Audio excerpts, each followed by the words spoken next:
All right, before we get to Sarah, I want to show you this video here. If you think we have it bad here in southeastern Minnesota right now, take a look at this. This is up in Duluth, where residents are now digging out after a massive snowstorm there. You can see them firing up the snow blowers. They are going to need it. I believe they got around like 2 feet of snow. Sarah can maybe verify that for us here. And also, it brings back a little flashback for me. I had to actually sleep at the news station when I was working up in Duluth because we got so much snow once. So.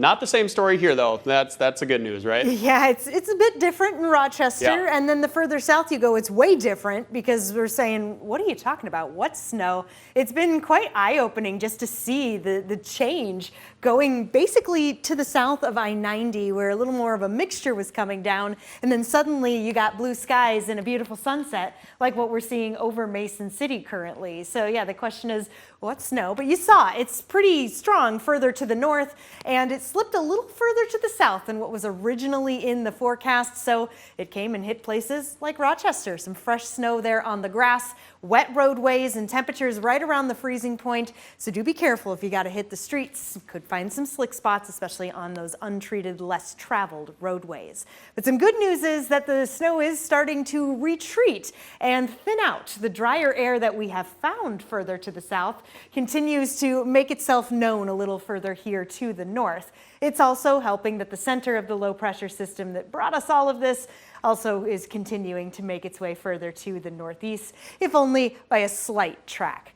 That continues to move on, and then we have another system we'll be keeping an eye on. We'll get to that in just a moment. First, got to take a peek at those roads. Some good news, we're actually seeing some recovery, some less pink roadways across southern Minnesota. Pink meaning completely covered. And not too long ago, this section right here just to the west of our immediate area was in the purple, travel not advised. Now back to the pink, meaning completely covered. So still not the greatest, but definitely better. We're seeing things get better. I-90 starting to show off some more green versus the blue. So things are improving. And this winter weather advisory, it goes until 9 p.m. tonight as we continue to deal with some strong winds, but those winds are starting to settle.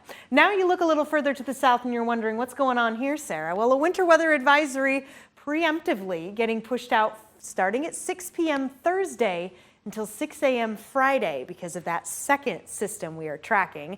This is currently still in effect. The red flag warning due in part to the drier, warmer conditions further to the south across North Iowa and a good chunk of the state itself. This goes until 7 p.m., so we're almost done there. A lot of it having to do with the winds settling. They will continue to do that as we get into the overnight, which is good news. We're not looking at any crazy breezy days for the rest of the week.